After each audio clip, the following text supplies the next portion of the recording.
A young street girl confronts an arrogant millionaire with an unexpected challenge. You wouldn't last 24 hours in my shoes. Confident in his superiority, he accepts without hesitation, believing it will be an easy win.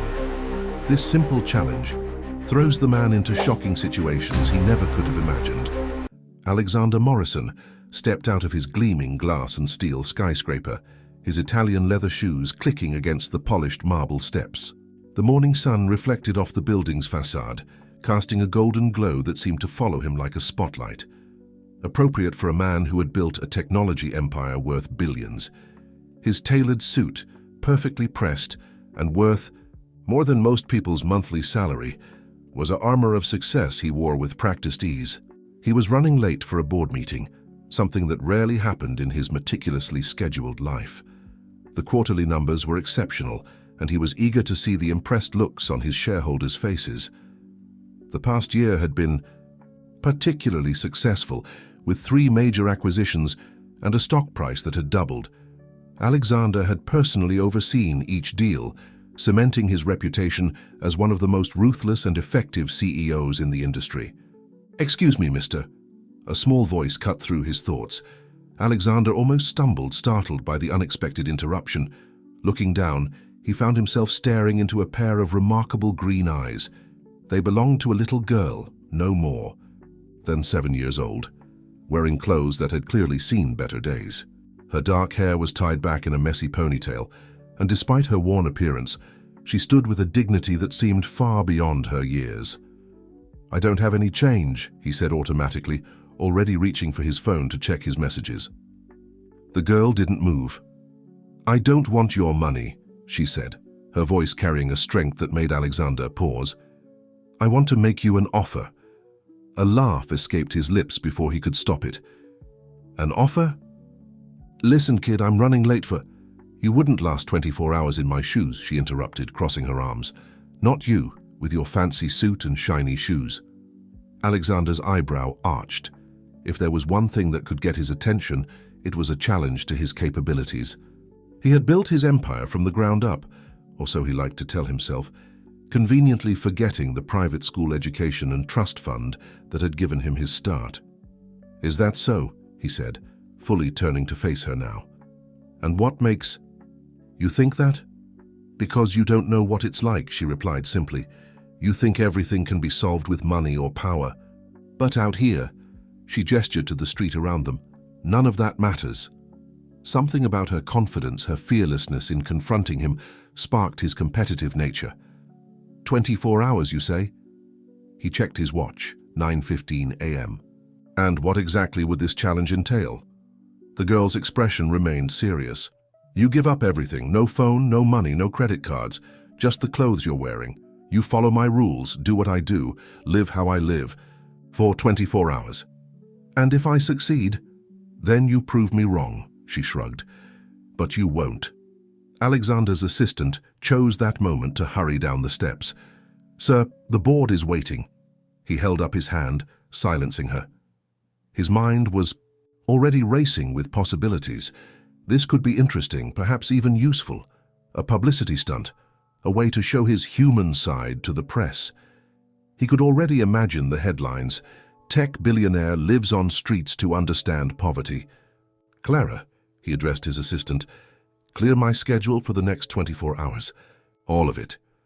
"But sir, the merger discussion—" "Can wait," he finished firmly. Turning back to the girl, he smiled his boardroom smile. "What's your name?" "Sarah," she answered, unimpressed by his display of authority. "Well, Sarah, I accept your challenge." He began emptying his pockets, handing everything to his increasingly distressed assistant. "Phone, wallet, keys, take it all back to my office." Sarah watched this display with an unreadable expression. "You're really doing this?" "I am." He loosened his tie slightly. "And I'll prove to you that success isn't about circumstances. It's about determination and skill." A small smile crossed Sarah's face, the first he'd seen. "We'll see." She turned and began walking away from the building. "Coming?" Alexander followed, his confident stride already feeling different without the familiar weight of his phone in his pocket. As they moved away from his corporate fortress, He couldn't shake the feeling that he might have just made a terrible mistake. But it was too late now. His pride wouldn't let him back down from this challenge. Little did he know this was exactly what Sarah had been counting on. The first hour of Alexander's challenge was spent following Sarah through a maze of streets he'd never bothered to notice before, despite them being mere blocks from his office. The girl moved with purpose, weaving through crowds that seemed to part around her instinctively. He noticed how she stayed close to buildings, away from the edge of the sidewalk, and kept her head slightly down while remaining aware of her surroundings. "Lesson 1, she announced without looking back. "You're invisible now. People will look past you, through you, anywhere but at you. The sooner you accept that, the easier it gets." Alexander scoffed, but as they continued walking, he began to notice what she meant. Where normally his presence commanded attention, now people's eyes slid past him like water off glass. A woman he recognized from charity galas clutched her purse tighter as they passed. A man who had once pitched him a startup idea crossed the street to avoid their path. "This is ridiculous," he muttered. "These people know who I am." Sarah stopped so suddenly he almost ran into her. "No," she said firmly. "They knew who you were. Now you're just another person they don't want to see. Your fancy suit doesn't matter anymore.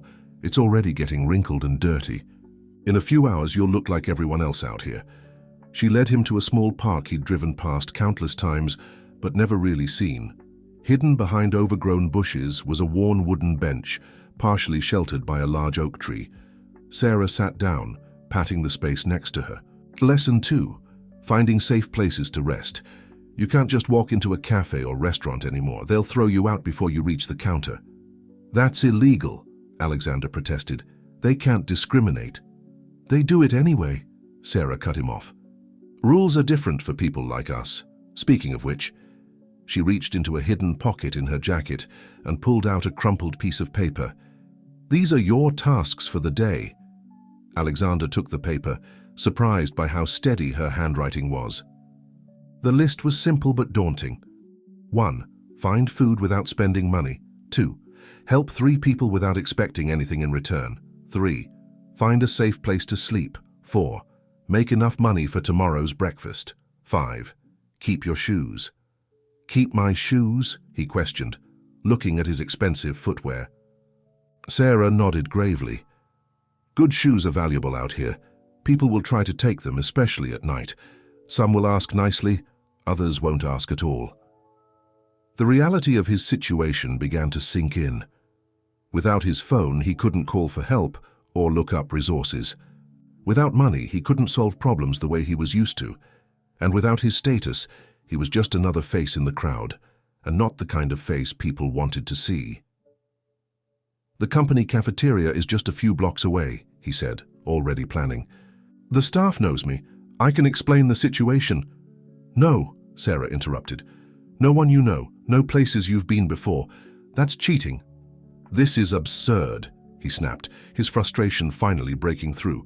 "How am I supposed to—" "Figure it out," she said simply. "That's what we do every day. You said you could handle 24 hours in my life. This is my life." Alexander fell silent, studying the list again. His stomach was already beginning to growl. He'd skipped breakfast for an early meeting. The sun was climbing higher in the sky, promising a warm day. His jacket, perfect for air-conditioned offices, was becoming uncomfortable. "What about you?" he asked suddenly. "Don't you have somewhere to be?" The question of why she wasn't in school hung unspoken between them. Sarah's expression darkened slightly. "I have places to be, things to do, but today, my job is making sure you learn what you need to learn." "And what exactly is that?" She stood up, brushing off her worn jeans. "That's lesson 3, asking the right questions. Come on, it's almost time for the church to open their pantry. If we hurry, we might get something good." As Alexander followed her once again, he realized that the confident stride he'd perfected in boardrooms felt increasingly out of place on these streets. Every step took him further from his familiar world and deeper into Sarah's reality. A reality he was beginning to understand was far more complex than he'd imagined. The church pantry wasn't what Alexander had expected. Instead of a simple food distribution line, he found himself in a complex social ecosystem. Sarah guided him through an unmarked side door, where a small crowd had already gathered. The faces in the crowd told stories he'd never bothered to read before. Elderly men in threadbare suits, young mothers with hollow cheeks, but bright eyes, teenagers who looked both too old and too young for their years. "Remember," Sarah whispered, "you're new here. Stay quiet and follow my lead." A middle-aged woman in a faded floral dress managed the line with quiet authority. When she saw Sarah, her face softened. "Good morning, little one. And who's your friend?" "This is Alex," Sarah said, using a shortened version of his name that felt foreign to his ears. "He's having a rough time." The woman, Sister Margaret as others called her, nodded without pressing for details. Alexander felt a strange mix of gratitude and shame at how easily his presence was accepted, without question. In his normal life, everything required credentials, verification, proof of status. "We're running low today," Sister Margaret announced to the group, "but we'll make sure everyone gets something." The food distribution was organized chaos. People who clearly knew each other exchanged items, a can of soup for a loaf of bread, an apple for a small carton of milk. Alexander watched in fascination as Sarah navigated this informal economy with expertise, trading their initial portions for items that would last longer and be easier to carry. "Lesson 4, she murmured as they left with their modest supplies. "Everything has value to someone. You just have to find the right person at the right time." They found a quiet spot in a different park to assess their haul: 2 slightly bruised apples, a package of crackers, a can of beans, though Alexander noted with dismay that they had no can opener, and a small bottle of water. "This is supposed to last all day?" he asked, his stomach already protesting. Sarah arranged the items carefully in her worn backpack.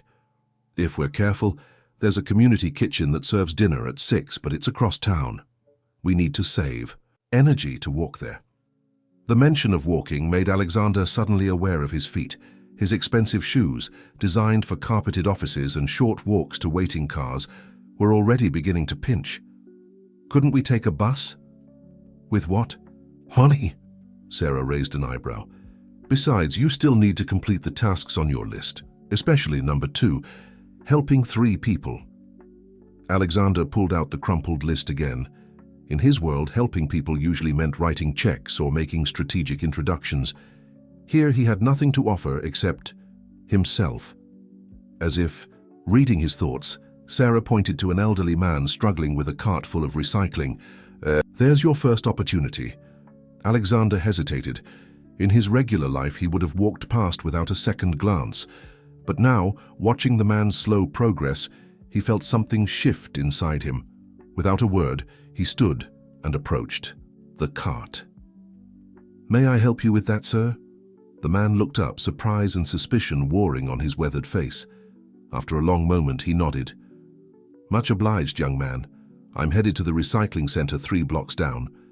The cart was heavier than it looked, filled with carefully sorted cans and bottles. As they walked, the man, who introduced himself as Mr. Chen, shared bits of his story. He had owned a successful restaurant once, before a series of setbacks. Left him starting over at 65. Now he collected recyclables to supplement his small pension. "But I'm not complaining," Mr. Chen said firmly. "Every day above ground is a good day, yes?" At the recycling center, Alexander helped unload the cart, learning the proper sorting methods from Mr. Chen's patient instructions.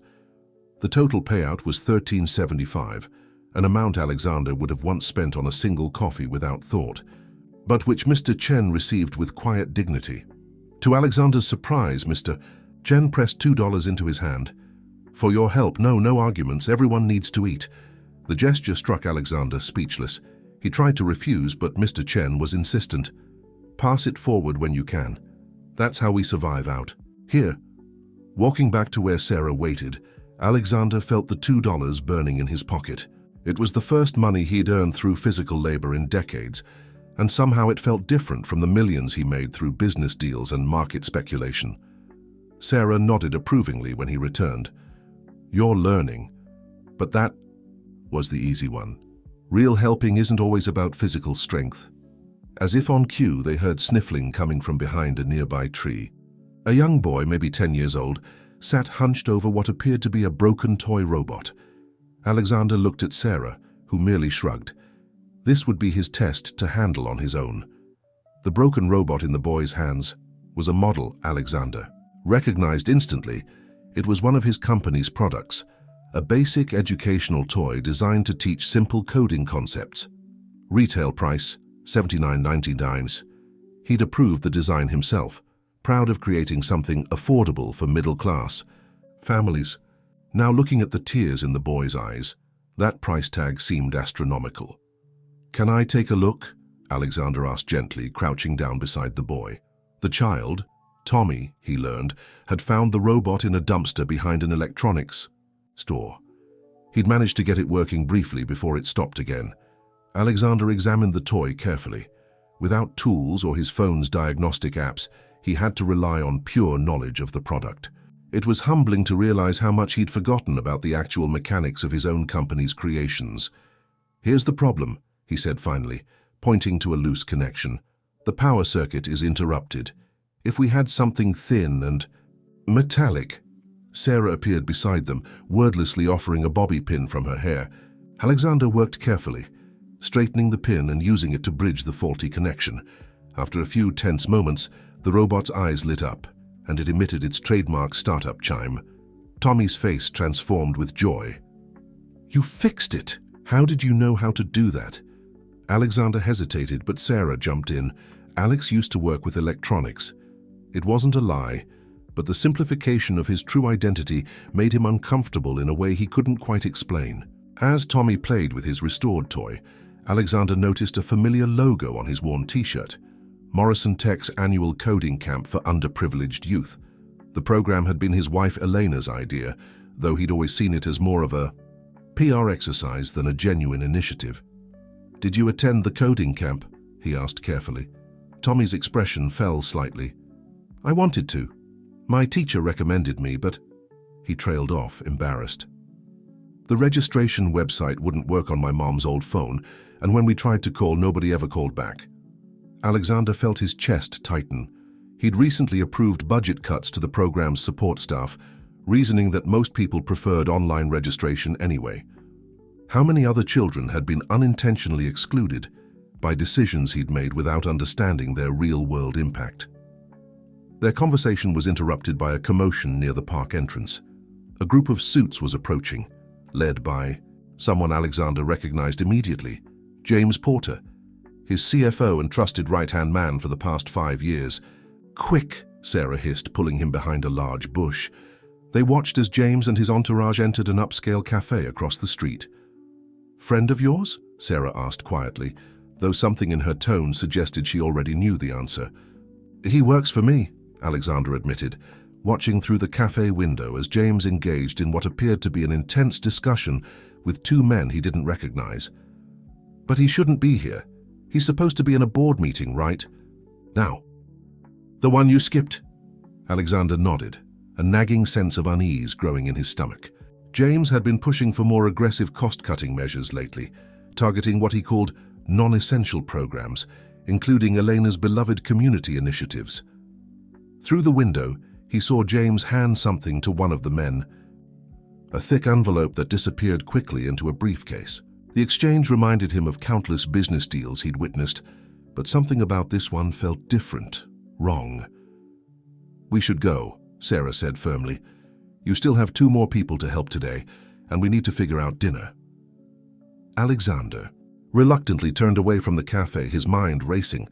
What was James doing here? Who were those men? The questions nagged at him, but without his phone or resources, he was powerless to investigate. As they walked away, Tommy called out after them, "Wait, I never got to thank you properly." Alexander turned back, forcing a smile. "Just keep learning about robots, okay? Maybe I'll see you at next year's coding camp." It wasn't until they were several blocks away that he realized he'd made a promise he wasn't sure he could keep. In his old life, promises were business tools, easily made and broken based on profit margins and market conditions. But looking at Sarah's knowing expression, he understood that out here promises meant something different. "You're starting to see it, aren't you?" she asked. "How everything connects. The decisions people make in those big buildings affect real people, down here. Alexander nodded slowly, his worldview shifting like tectonic plates, gradually but inexorably. And somewhere in the back of his mind, a plan began to form. If, when, he returned to his position, things would need to change. But first, he had to survive the next 18 hours, and the growling in his stomach reminded him that their biggest challenges still lay ahead. The afternoon sun beat down mercilessly as Alexander and Sarah made their way through the city's less affluent districts. His suit jacket was draped over his arm, his tie long since loosened, and his perfectly styled hair had surrendered to the humidity. They'd been walking for hours, and his feet were screaming in protest inside his expensive leather shoes. Lesson 5, Sarah announced, breaking their comfortable silence. Sometimes the best way to help others is to listen to their stories. She led him to a small community garden squeezed between two aging apartment buildings. Several elderly people were tending to various plots, their careful hands nurturing life from the urban soil. A woman in her 70s, introduced as Miss Rose, was struggling with a heavy watering can. "Would you like some help?" Alexander offered, remembering his list of tasks. Miss Rose smiled, revealing a gap-toothed grin. Such a gentleman. These old bones aren't what they used to be. As Alexander helped her water the impressive array of vegetables and flowers, she began to talk. "Been tending this garden for 15 years now," she explained. "Started it after the factory closed down. People said nothing would grow in this soil, too many chemicals, they said. But plants are like people. Give them a chance and they'll surprise you." Alexander learned that the garden provided fresh vegetables for many local families, something he'd never considered necessary in a city full of supermarkets and grocery stores. But as Miss Rose explained the reality of food deserts and limited access to fresh produce in low-income areas, he found himself re-evaluating yet another aspect of urban life he'd taken for granted. "Your company used to support programs like this," Miss Rose mentioned casually, making Alexander freeze mid-pour. "Morrison Tech, right? They had this wonderful grant program for community initiatives, helped us get our irrigation system, but it stopped last year. Budget cuts, they said." Alexander remembered signing off on those cuts. James had presented them as streamlining operational efficiency. The savings had been negligible compared to their overall budget, but he'd approved it without a second thought. As they worked, Alexander noticed Sarah having an intense conversation with a teenage girl near the garden's entrance. The girl seemed agitated, constantly looking over her shoulder. "That's Maya," Miss Rose explained, following his gaze. "Smart as a whip, that one. Got a scholarship to study computer science, but had to drop out to help her family when her father got sick. Now she works at that fancy tech store downtown, the one that sells your robots." Alexander's attention sharpened. "The store near the cafe we passed earlier?" Miss Rose nodded. "Same one. Poor thing's been worried lately. Says something's not right at work, but nobody will listen to a sales clerk." Before Alexander could probe further, Sarah approached them. "We need to go," she said urgently. "Maya told me something important." They bid farewell to Miss Rose, who pressed a small bag of fresh cherry tomatoes into Alexander's hands. "For helping an old lady with her garden. And remember, everything grows better when people work together." As they walked away, Sarah's expression was troubled. "Maya, I overheard something at the store. Those men meeting with your friend, they're from Quantum Dynamics." Alexander felt his blood run cold. Quantum Dynamics was their biggest competitor, a company known for aggressive takeover attempts and questionable business practices. They'd been trying to acquire Morrison Tech's educational technology division for months. "She says they've been coming to the store regularly, buying your products in bulk, but they're not reselling them. They're taking them apart, studying them. And your friend in the suit, he's been giving them inside information about upcoming releases." Alexander's mind raced. The educational technology division was his company's fastest-growing segment, largely due to their advanced proprietary software. If Quantum Dynamics was reverse engineering their products while getting insider information from James, I need to get proof," he muttered, then laughed bitterly as he remembered his current situation. No phone, no resources, not even a way to contact Elena or his legal team. Sarah watched him with that unnervingly mature gaze. "Maybe that's why you needed to be out here," she suggested. "Sometimes you have to lose everything to see what's really happening around you." A commotion down the street caught their attention. A group of teenagers was gathered around an older man who had collapsed on the sidewalk, his groceries scattered around him. Without hesitation, Sarah started running toward the scene, leaving Alexander to follow. The man was conscious but disoriented, suffering from heat exhaustion in the afternoon sun. Alexander's first instinct was to call for help, but again, he had no phone. Instead, he found himself using skills he didn't know he had. Organizing the teenagers to create shade, sending one to get water from a nearby store, and helping the man into a sitting position against a wall. "I just needed to get food for dinner," the man explained weakly. "My grandchildren are coming over." Alexander looked at the spilled groceries, then at the $2 still burning a hole in his pocket. His payment from Mr. Chen. With a deep breath, he made a decision that would have been unthinkable just hours ago. Alexander handed the $2 to one of the teenagers. "Get him some cold water and anything else you can with what's left." The boy nodded and ran to the corner store while Alexander and Sarah helped gather the salvageable groceries. The man, who introduced himself as Mr. Washington, was a retired teacher. As his confusion cleared, he became embarrassed by the attention. "I should have known better than to be out in this heat, but the grandkids love my spaghetti." "Where do you live?" Alexander asked, noticing how Mr. Washington's hand still trembled. "Just 2 blocks down, but we'll help you home," Alexander stated firmly, gathering the grocery bags. Sarah gave him an approving nod as she took one of the lighter bags. The walk to Mr. Washington's apartment was slow, but it gave Alexander time to think. The teenagers followed along, carrying the rest of the groceries and chatting with Mr. Washington about his teaching days. One of them mentioned attending Morrison Tech's coding camp the previous summer. "Best program in the city," Mr. Washington agreed. "Though I heard they're scaling it back this year. Such a shame. Those camps give kids a real chance at a better future." Inside Mr. Washington's modest apartment, Alexander and Sarah helped put away the groceries, while the teenagers made sure he was comfortable.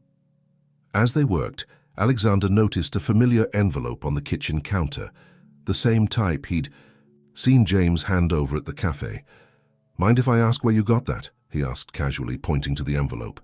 "Oh, some businessman gave it to me yesterday," Mr. Washington replied. "Said it was a survey about Morrison Tech's educational products. Offered $50 to fill it out. Seemed too good to be true, but with the grandkids coming..." Alexander's suspicions deepened. "May I?" he asked, reaching for the envelope. Inside was a detailed questionnaire about the coding camp curriculum, teaching methods and software. Exactly the kind of information that would be valuable to a competitor. "They're gathering intelligence," he muttered to Sarah. "Not just about the products, but about the entire educational program. And using people's need for money to get it," she added quietly. After ensuring Mr. Washington was okay and promising, the teenagers would check on him later. Alexander and Sarah headed back to the streets. The sun was beginning to set, casting long shadows between the buildings. "That's all 3 people you needed to help," Sarah noted, checking his crumpled task list. "But we still need to figure out dinner and a place to sleep." Alexander's stomach growled on cue. The cherry tomatoes from Miss Rose's garden had been their only food since the morning's modest breakfast, and he was feeling the hunger, in a way, he never had before. But something else was gnawing at him too, the growing certainty that while he was out here learning about survival on the streets, his company was being systematically undermined from within. They were passing another park when Sarah suddenly pulled him behind a tree. James Porter was there again, this time alone, speaking intently on his phone. "No, sir, Morrison won't be a problem," they heard him say. "He's disappeared for some personal matter. Yes, I have everything ready for tomorrow's board meeting. The evidence will show clear mismanagement. Yes, the voting blocks are secured." Alexander felt his fists clench. Tomorrow's board meeting, the one he'd impulsively abandoned for this challenge. James wasn't just feeding information to competitors, he was planning a corporate takeover. "We need to stop him," Alexander whispered urgently. Sarah gave him a measured look. And how do you plan to do that? You chose to give up everything, remember? No phone, no proof, no power. But I have knowledge, he countered. And he looked at her thoughtfully. I have you. You know these streets, these people. You hear things, see things. Will you help me? For the first time, Sarah seemed genuinely surprised. You're asking for my help? Not telling, not commanding, but asking. Alexander nodded slowly. I'm learning that some problems can't be solved with money or power. Sometimes you need different kinds of resources. A slow smile spread across Sarah's face. Now you're really starting to understand. But first, she gestured to the darkening sky. We need to solve some more immediate problems. It's getting dark, and these streets become different at night. As if to emphasize her point, a group of rough-looking men entered the park, their eyes immediately fixing on Alexander's expensive shoes. Sarah tugged at his sleeve. Lesson 6, she whispered. Sometimes the bravest thing you can do is run. Sarah led Alexander through a series of narrow alleys, their footsteps echoing off brick walls as they put distance between themselves and the group in the park. His expensive shoes, now scuffed and dirty, slapped against the pavement as he struggled to keep up with her nimble movements. How do you know all these shortcuts? He gasped as they finally slowed near a dimly lit street. When you live out, here you learn every escape route, she replied, peering around a corner. Sometimes your life depends on it. The evening air was cooling rapidly, and Alexander found himself missing his suit jacket, which he'd left behind during their hasty retreat. The streets had transformed as darkness fell, the bustling daytime crowds replaced by shadows and whispered conversations. We need to get to the shelter before they fill up, Sarah explained, already moving again. But first we should check on Maya. The girl from the electronics store? Alexander asked, surprised. Sarah nodded. She gets off work at 8. After what she told us about your friend and those men, I want to make sure she's okay. They made their way to the back of the electronics store, where employees exited after closing. As they waited, in the shadows, Alexander noticed a familiar car parked nearby, James Porter's luxury sedan. Something's wrong, Sarah whispered. Maya always takes the side door, but it's been 20 minutes past closing. Alexander felt a chill that had nothing to do with the evening air. Through the store's darkened windows, he could see movement, multiple figures in what should have been an empty building. They must have realized she overheard something, he muttered. We have to help her. Sarah grabbed his arm. Wait, remember lesson 4, everything has value to someone. Maya's smart, she wouldn't just tell us what she knew without a backup plan. As if on cue, Maya burst through the side door, clutching her backpack tightly. Behind her, they could hear angry voices. She copied the files, someone shouted. Find her. Sarah reacted instantly, whistling a peculiar pattern. From various dark corners, figures emerged. Other street kids and homeless individuals Alexander had barely noticed before. They moved with practiced coordination, creating confusion and blocking the pursuer's path. Community takes care of its own, Sarah explained as they helped Maya sprint down an alley. Maya's been bringing us leftover food from the store's break. Room for months. Now it's our turn to help her. They didn't stop running until they reached a hidden courtyard behind an abandoned warehouse. Maya was breathing hard but smiling as she patted her backpack. Got everything, she gasped. Sales records showing bulk purchases by shell companies, security footage of their meetings, and she pulled out a thumb drive. Copies of the emails your CFO has been sending to Quantum Dynamics. He's been planning this for months. Alexander stared at the thumb drive. Such a small thing to contain such damaging evidence. Maya, what you did was incredibly risky. Why? She straightened up, her expression serious. Because that coding camp changed my life. It showed me I could be more than what people expected. When I heard them planning to shut it down, to sell everything to a company that only cares about profit, I couldn't let that happen. A commotion from the street interrupted them. James's voice carried through the darkness. Search every alley. That drive cannot leave this area. We need to move, Sarah urged. Maya, the usual place? Maya nodded, handing the drive to Alexander. I have copies hidden elsewhere. Just promise me you'll protect the program. Kids like me need it. Before Alexander could respond, Sarah was pulling him away. They weaved through the warehouse district, the sounds of searching men echoing behind them. His feet were burning, his muscles aching, but adrenaline kept him moving. "Almost there," Sarah whispered as they approached what looked like a solid wall. She pressed specific bricks in a pattern, revealing a hidden entrance barely big enough to squeeze through. "Welcome to our sanctuary." Inside, Alexander found himself in a forgotten basement room, dimly lit by battery-powered lanterns. A few worn mattresses lined the walls, and a group of people, some he recognized from their day's journey, sat in a circle, sharing a modest meal. "Lesson 7, Sarah said softly. "Family isn't always about blood. Sometimes it's about who stands beside you when the world turns dark." As they settled into the group, accepting offered portions of soup and bread, Alexander felt something he hadn't experienced in years, a sense of genuine community. These people had nothing in material terms, yet they shared everything they had. "You should try to rest," Sarah advised. "Tomorrow will be challenging and you'll need your strength." But as Alexander lay on a thin mattress, the thumb drive secure in his sock, rest seemed impossible. His mind raced with plans and possibilities. He had the evidence now, but without his resources or authority, how could he use it? And more importantly, how could he ensure that this community, these people who had shown him a different kind of wealth, would be protected? A soft voice from the darkness interrupted his thoughts. "Sometimes," Sarah whispered, "the hardest part isn't finding the truth. It's knowing what to do with it once you have it." Sleep proved elusive in the underground sanctuary. The concrete floor was hard even through the thin mattress, and unfamiliar sounds echoed through the darkness. Whispered conversations, distant sirens, the rumble of trains overhead. Alexander found himself thinking about his king-size bed at home, but the thought didn't bring the comfort it once would have. Around midnight, he noticed Sarah sitting up, her small figure silhouetted against one of the battery lanterns. She was writing something in a worn notebook, her expression focused. "Can't sleep either," he whispered, careful not to disturb the others. She shook her head. "I'm working on something. Come here."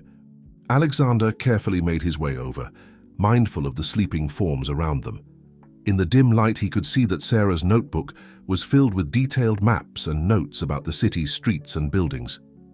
"I've been thinking about tomorrow's board meeting," she said quietly. "You can't just walk in there looking like this." She gestured to his now disheveled appearance. "They'll stop you before you reach the elevator." "I could call Elena," Alexander suggested. "My wife would—" "No phones, remember?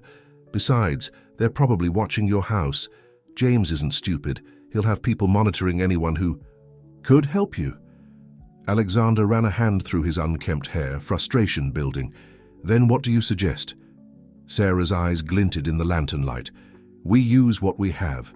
The streets taught me that when you can't use the front door, you find another way in." She flipped to a new page in her notebook, revealing a rough sketch of his office building. "The loading dock gets deliveries every morning at 5:30. The same guards have worked there for years, including Mr. Rodriguez, whose daughter Maria comes to the community center where I sometimes stay." Alexander blinked, impressed by her knowledge of the building's operations, details he'd never bothered to learn himself. "Maria told me her father's been worried," Sarah continued. "The company that owns the security contract is being replaced next week by a firm connected to quantum dynamics. They're letting all the current guards go. James is clearing out anyone who might be loyal to the company," Alexander realized. "How do you know all this?" "People talk to kids," Sarah shrugged, "especially kids who listen. But here's the important part. Mr. Rodriguez will help us if we ask, and he has access to the service elevator that goes directly to the executive floor." A sound from the entrance made them both freeze, but it was only Maya returning with a few other teenagers. They carried bags that clinked softly as they set them down.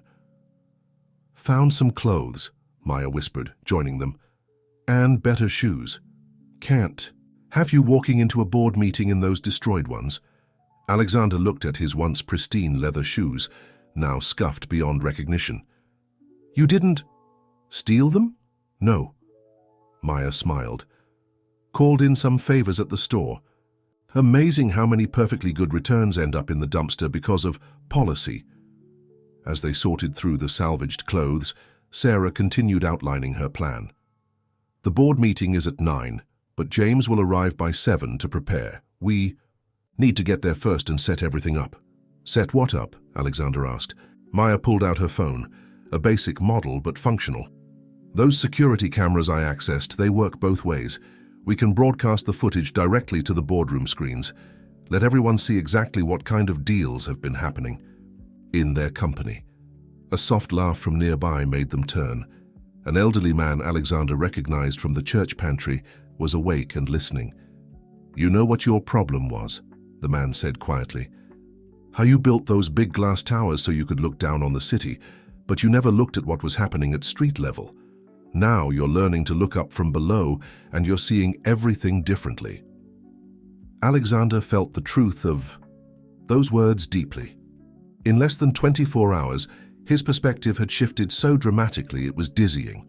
He'd learned more about his company and himself from these street-level views than he had in years of boardroom meetings. We should try to rest, Sarah said finally, closing her notebook. Tomorrow we'll test everything you've learned today. As they settled back onto their mattresses, Alexander found himself wondering about Sarah. Throughout the day, she demonstrated a knowledge and skills far beyond her years. She'd orchestrated this entire experience, from the initial challenge to their current situation, with remarkable precision. Sarah, he whispered into the darkness, who are you really? There was a long pause before she answered. Sometimes the best way to understand a story is to wait for it to unfold completely. Her voice held a hint of something, sadness, wisdom, that made her seem both younger and older than her years. As Alexander finally drifted towards sleep, his mind filled with plans and possibilities, he realized something profound. He'd started this challenge believing he would prove his superiority, his ability to succeed in any circumstance. Instead, he was learning that true success might mean something entirely different from what he'd always believed. The pre-dawn hours in the city had a different quality, a hushed anticipation, as if the streets themselves were holding their breath. Alexander woke to find Sarah already up, her small figure silhouetted against the basement's tiny window, where the first hints of grey light were beginning to appear. Couldn't sleep? He asked softly, mindful of the others still resting. I never sleep much, she replied, her voice carrying a weight that seemed too heavy for her years. Too many things to watch, to remember. As they prepared for the day ahead, Alexander noticed Sarah's methodical approach to everything, from checking their salvaged clothes to reviewing entry points to the building. She moved with the precision of someone who had learned that mistakes could be costly.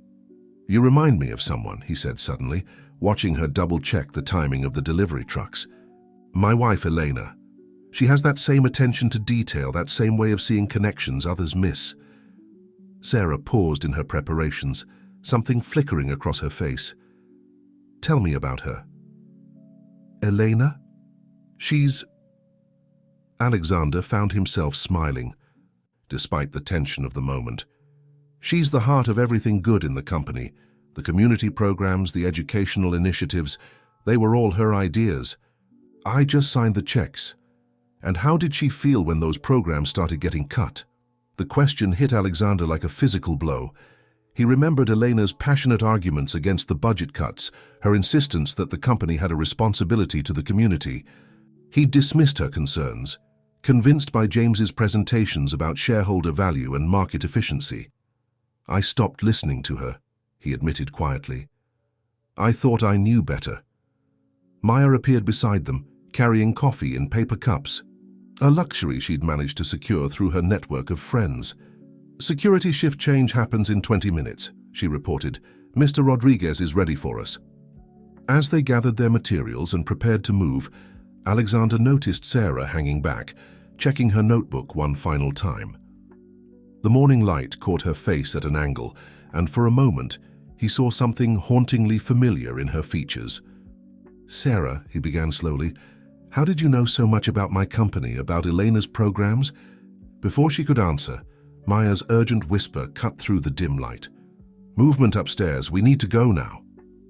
They emerged into the awakening city, the streets still largely empty except for early morning workers and delivery trucks. Alexander had changed into the salvaged clothes, a simple button-down shirt and khakis that would help him blend in with the office building's morning crowd. As they approached the loading dock, Sarah pulled him aside. "Remember what you've learned," she said urgently, "about looking beyond the surface, about seeing the people others ignore.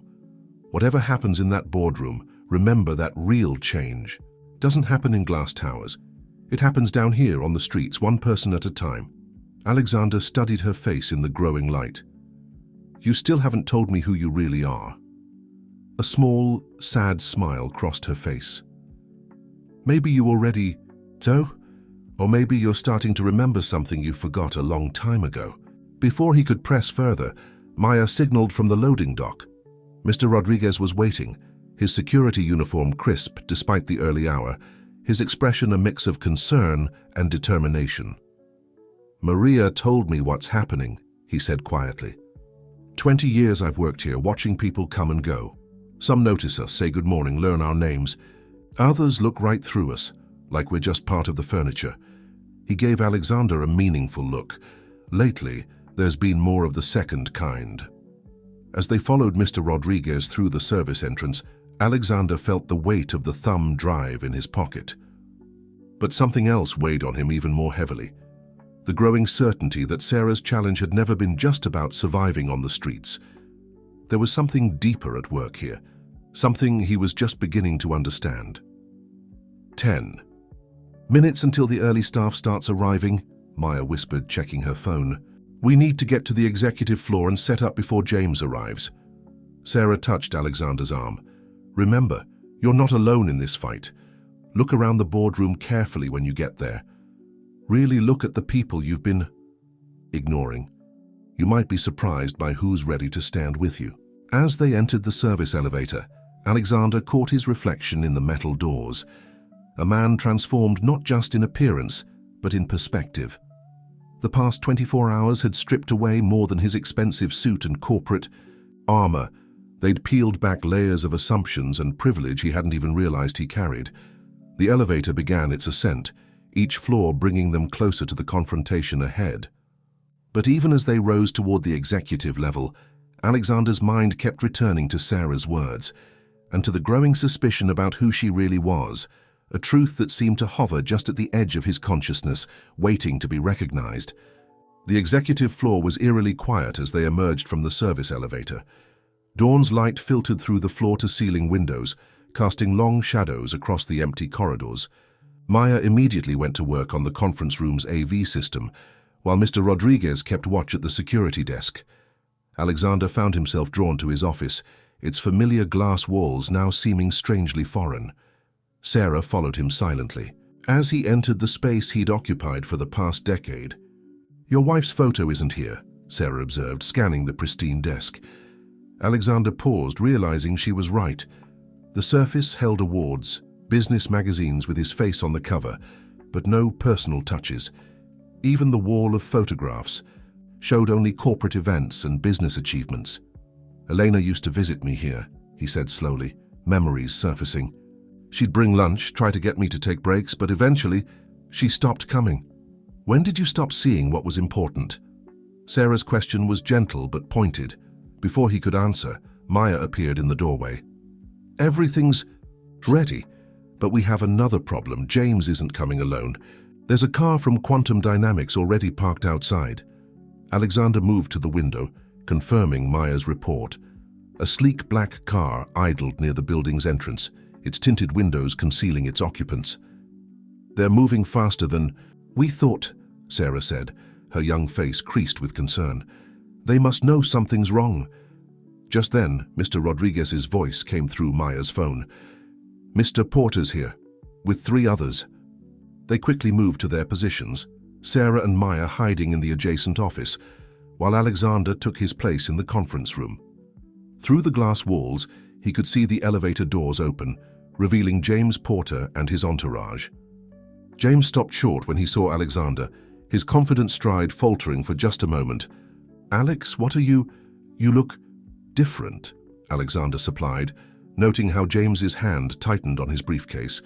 Amazing what 24 hours can teach you. We were concerned when you disappeared. James recovered smoothly.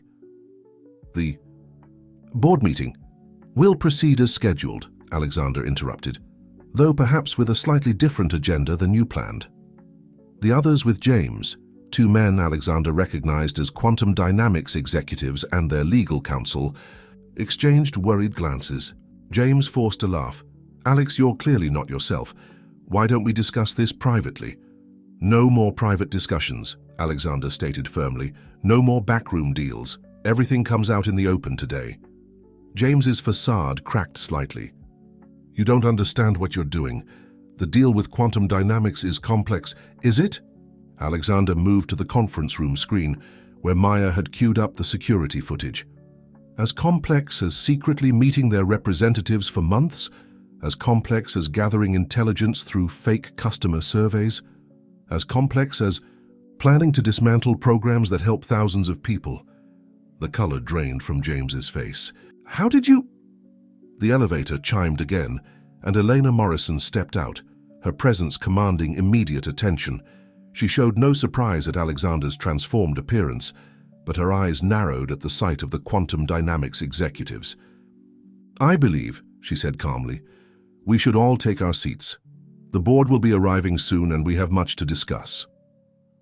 As the others filed into the conference room, Alexander felt Sarah's presence behind him, unseen by the others. Elena's here early, she whispered, just like you knew she would be. Alexander turned to her, suddenly struck by a memory, a conversation with Elena years ago about her own childhood, about the years before they met. Sarah, he started, the pieces finally beginning to fall into place. But she stepped back, shaking her head slightly. Not yet. First you have to finish what we started. Remember, look at everyone in that room. Really look at them.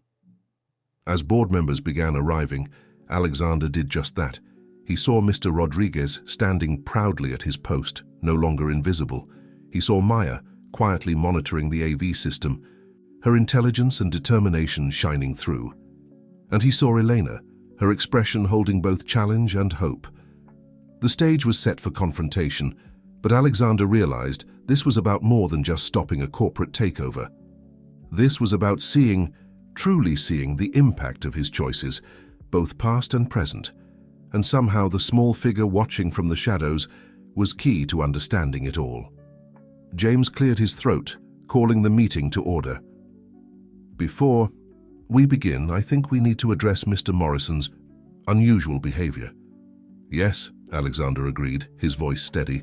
Let's address everything, starting with a story about a young girl who taught me what real value looks like. From her hiding place, Sarah smiled, and in that smile, Alexander finally saw what he should have recognized from the beginning. The boardroom fell silent as Alexander began speaking, his voice carrying a newfound authority that had nothing to do with his position and everything to do with his transformation. 24 hours ago, I thought I understood value, he began, watching the faces around the table. I measured it in stock prices, market share, and quarterly returns. Then a young girl challenged me to see the world through different eyes. James shifted uncomfortably in his seat. Alex, this is hardly the time for... It's exactly the time, Elena interrupted, her voice firm. Continue, Alexander. He nodded gratefully to his wife, noting how her hands were clasped tightly in front of her, a gesture he'd seen mirrored in Sarah's mannerisms. This company was built on innovation, yes, but also on principles. Principles that somewhere along the way I lost sight of. He pressed a button, and the screen behind him came to life with footage from the coding camps. These programs weren't just corporate social responsibility initiatives. They were investments in human potential. The board members watched as images of young faces filled the screen, children learning, growing, discovering their capabilities. Among them, Alexander now recognized many of the teenagers who had helped them over the past day. But some saw these programs differently, he continued, switching to the security footage Maya had gathered. Some saw them as expenses to be cut, assets to be stripped, opportunities for personal gain. The footage showed James in his clandestine meetings, exchanging documents, making deals in shadows. The quantum dynamics executives squirmed in their seats as their own faces appeared on screen. "You can't prove any wrongdoing," James protested, but his voice lacked conviction. "Actually, we can." Maya stepped forward from her position by the AV controls, holding up a stack of documents. Every email, every transaction, every manipulated report, it's all here, including the plans to systematically dismantle the community programs and sell off the educational technology division. One of the board members, an elderly woman who had always supported Elena's initiatives, spoke up. Why? Why go to such lengths to destroy something that was helping so many? Because they couldn't control it, Sarah's voice rang out as she emerged from the shadows, standing next to Elena. They couldn't understand its real value because they never bothered to look beyond the numbers. Alexander watched as Elena's expression softened at Sarah's presence, a look of deep understanding passing between them. The resemblance was unmistakable, now the same determined set of the jaw, the same penetrating gaze. "I think," Eleanor said quietly, "it's time for the whole truth." She stood, addressing the board directly. "Before I married Alexander, before I had the resources and position to create these programs officially, I was teaching in community centers, working with children who had nothing but potential and determination. One of those children was a girl named Sarah," the board members murmured among themselves as Elena continued. "Sarah showed me that true change doesn't come from top-down initiatives. It comes from understanding the real needs of people on the ground. She became like a daughter to me during those years. And when you married Alexander," Sarah added, "you saw an opportunity to help more children like me, to create programs that could change lives." James laughed dismissively. "This is absurd. You expect us to believe that this street child has any bearing on corporate policy?" "This street child," Elena's voice turned steel cold, "has spent the past years as my eyes and ears in the community, testing our programs, finding the gaps, showing us where we were succeeding and where we were failing. She's done more due diligence than all your expensive consultants combined." Alexander stepped forward, understanding finally complete. "That's why you challenged me, isn't it, Sarah? You knew what was happening in the company. You knew Elena's programs were at risk." Sarah nodded. "Elena saw what was happening, but she needed you to see it too. Really see it, not just look at reports and presentations. And now I do." Alexander turned to the board. "I see how close we came to losing. Her company's soul in pursuit of profit. I see the real cost of the decisions we've been making." He pressed another button, and new images filled the screen. Mr. Washington's grateful smile, Miss Rose's thriving community garden, Maya's determined face as she worked to expose the truth. "These are the stakeholders we've been ignoring," he declared. "These are the investments that truly matter." The boardroom had grown very quiet, the morning sun now streaming fully through the windows. In that light, Alexander could see the impact his words were having, not just on the board members but on everyone present. Even the security guards at the door stood straighter, no longer trying to fade into the background. James started to rise, his face dark with anger, but Elena's voice cut through the tension. "Before you say anything else, James, you should know. The SEC has already been notified. They're particularly interested in those offshore accounts you've been using." As if on cue, Maya's phone buzzed with an incoming message. She checked it and smiled. "The files I uploaded last night, they've been received and verified. It's over." The next few hours passed in a blur of activity. Security escorted James and the quantum dynamics executives from the building, while board members huddled in intense discussions about the company's future. Through it all, Alexander found himself drawn to the quiet conversation happening in a corner of his office, where Eleanor and Sarah sat together, years of unspoken history between them. "You never stopped watching over these programs, did you?" he asked Elena, joining them. Elena shook her head. "Sarah and I kept in touch all these years. She became my link to the real impact of our work, my way of knowing if we were truly helping, or just making ourselves feel better with token gestures. I remember when Elena first started the coding camp," Sarah said, her usual maturity softened by memory. She made sure every child got not just lessons, but meals, school supplies, even proper clothes when they needed them. She understood that you can't learn when you're hungry or ashamed. Alexander took Elena's hand. I forgot that part of you, the teacher who saw potential in everyone. I got so caught up in corporate success that I stopped seeing what really mattered. That's why Sarah's challenge was so important, Elena explained. I could have told you what was happening with James, shown you the evidence we'd gathered. But you needed to understand the human cost of these decisions. You needed to see the people behind the numbers. Maya appeared in the doorway, tablet in hand. The tech blogs are already picking up the story. Quantum Dynamics stock is falling, and our company's community investment programs are trending on social media. Let them talk, Alexander said. It's time for transparency. Time to show that business success and social responsibility aren't opposing forces. They're essential partners. Sarah stood, her small figure somehow filling the room with presence. Then let's make it official. Show them what real corporate leadership looks like. Together they returned to the boardroom, where the remaining board members waited. Alexander took his place at the head of the table, but instead of sitting, he remained standing. I want to propose some changes, he began. First, Eleanor will take over as head of our Educational and Community Development Division with real power and a proper budget. Elena's eyes widened in surprise, but he continued. Second, we're going to expand our community programs, not cut them. Maya has shown us how much untapped talent is out there. Talent we've been ignoring because it didn't come in the right package or follow the right path.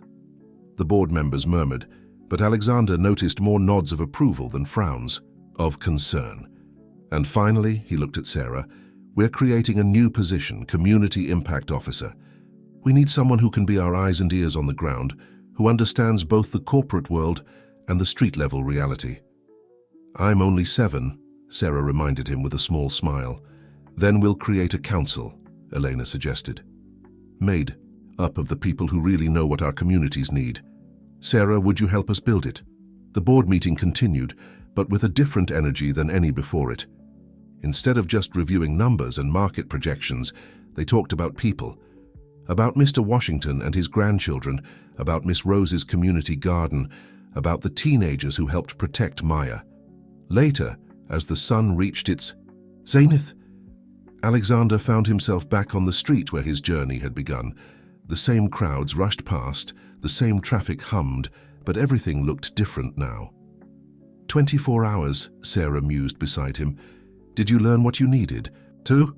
I learned more than I expected, he admitted. But I have one question left. Why didn't Elena tell me about you before? Sarah's eyes held that familiar wisdom beyond her years. Sometimes people need to discover truth for themselves. Elena knew that telling you about me, about her work before you met, wouldn't be enough.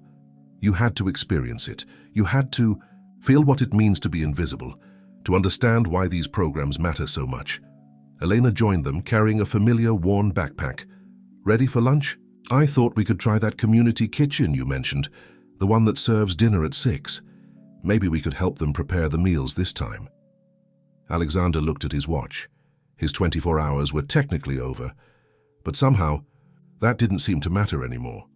What mattered was the understanding dawning in his heart, that true wealth wasn't measured in dollar signs, and that family could be found in the most unexpected places. Lead the way, he said, and together they walked into the city, not as CEO and wife and street child, but as 3 people united by a vision of what the world could be when everyone's potential was recognized and nurtured. The community kitchen buzzed with activity as Alexander, Elena, and Sarah arrived. The afternoon sun streamed through dusty windows, illuminating a scene that would have been unimaginable just 24 hours earlier. A CEO in borrowed clothes, chopping vegetables, alongside people he once would have passed without noticing. You're holding the knife wrong, Sarah commented, demonstrating the proper technique. Like this, it's more efficient. Eleanor watched them with a gentle smile, her own hands busy kneading dough for the evening's bread. Around them, regular volunteers cast curious glances at the new arrivals, but the universal language of work soon broke down any barriers. I heard what happened at Morrison Tech this morning. One of the kitchen managers, Barbara, said quietly to Eleanor. About the programs being saved. Is it true? More than saved, Elena replied, her eyes shining. They're being expanded, but we need help from people who really understand what the community needs. As they worked, Alexander noticed how the kitchen operated like a well-oiled machine, despite having none of the expensive efficiency systems he'd implemented in his corporate offices. People moved with purpose, anticipating needs, solving problems without lengthy meetings or memo chains. Jenny needs new shoes for her job interview tomorrow, he overheard one volunteer telling another. Without missing a beat, 3 different people offered solutions. A cousin with a consignment shop, a church donation program, a connection at a local store. This is how real networking works, Sarah explained, noting his interest. Not with business cards and LinkedIn profiles, but with genuine connections and mutual support. Maya arrived as they were preparing the evening's dessert, her tablet tucked under her arm. The news is everywhere, she reported excitedly. Other companies are already facing pressure to review their community programs. You've started something big. We've started something necessary, Alexander corrected, surprising himself with the conviction in his voice. But we need to do it right. Sarah, remember what you said about looking beyond the surface?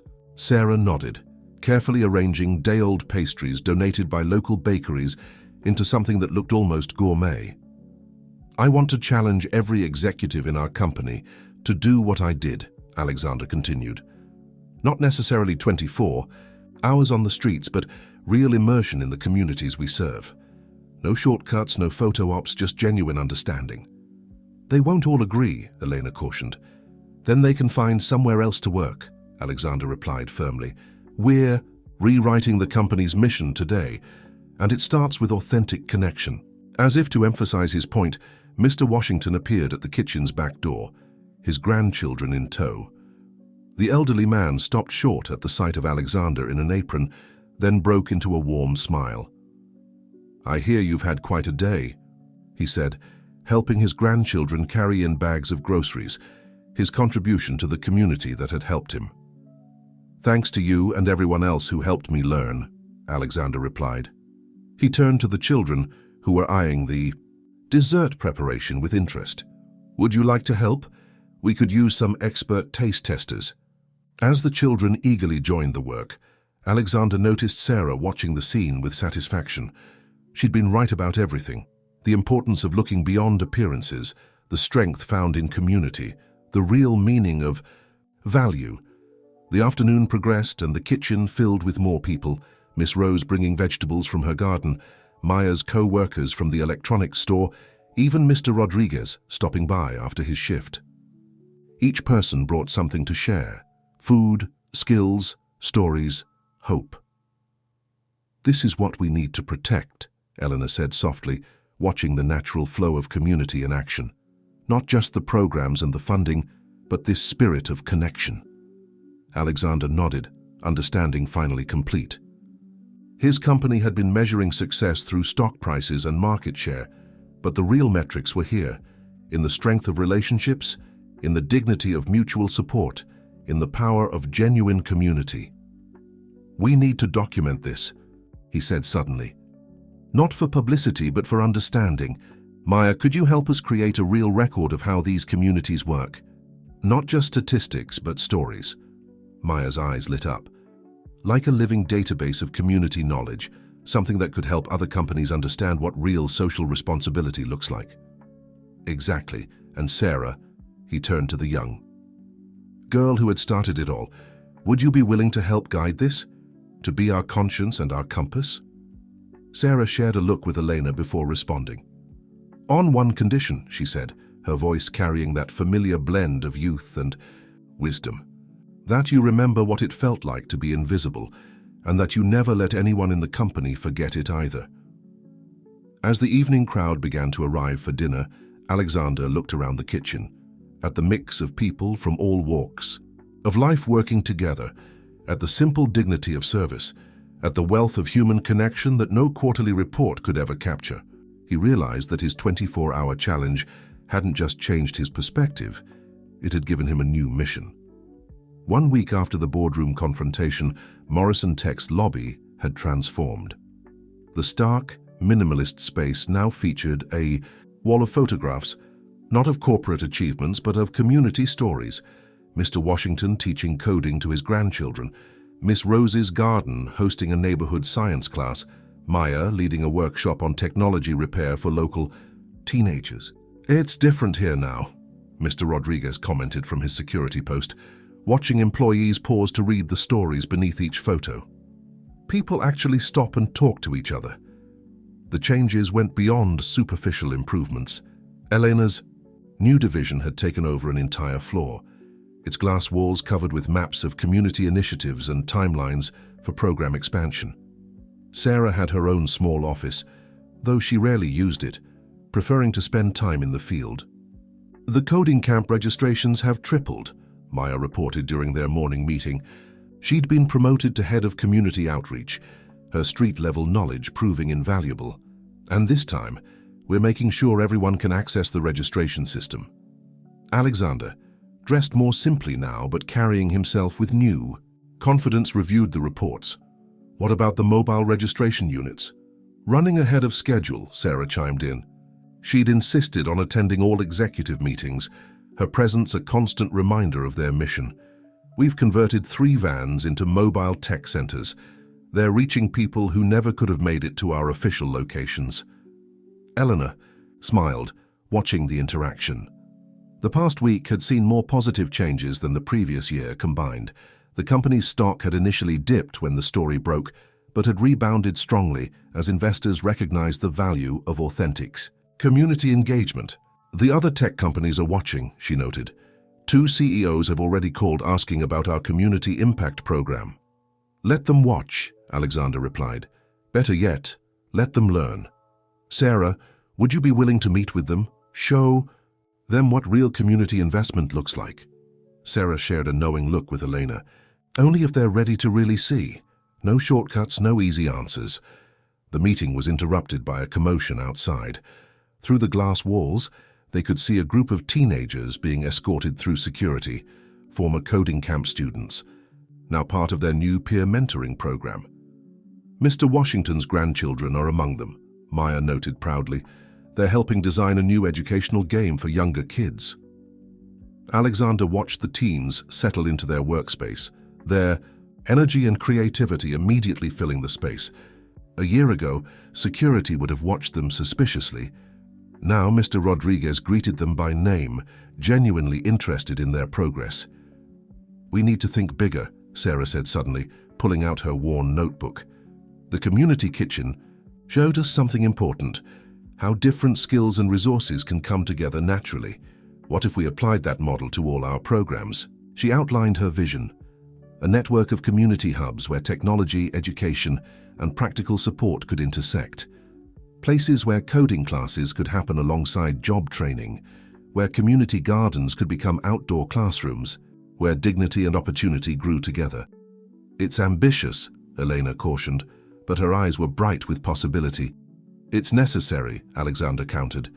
"We've been thinking too small, too cautiously. Sarah taught me that real change doesn't come from safe incremental steps."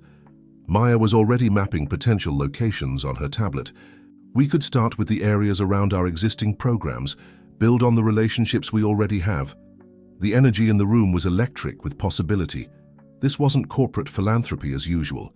It was a fundamental reimagining of how business and community could interact. A soft knock at the door interrupted their planning. Miss Rose stood there, her weathered hands holding a basket of fresh vegetables. "Thought you might want these for the cafeteria," she said with a smile. "And maybe a lesson on sustainable urban farming for those interested." Alexander looked around the room, at Eleanor's proud smile, at Sarah's knowing gaze, at Maya's eager planning, at Miss Rose's quiet dignity, and felt the weight of his transformation. His 24 hours on the street had ended, but the journey they'd started was just beginning. "We're learning," he told Miss Rose, accepting the basket. "Every day, we're learning." 2 weeks into Morrison Tech's transformation, not everything was running smoothly. Alexander sat in a community center conference room, facing a group of skeptical neighborhood leaders. The trust he'd earned personally didn't automatically extend to the institution he represented. "We've heard promises before," said Marcus, a long-time community organizer. "Companies come in with big plans and good intentions, but they never stick around when things get difficult." Sarah, sitting quietly in the corner, caught Alexander's eye and gave a slight nod.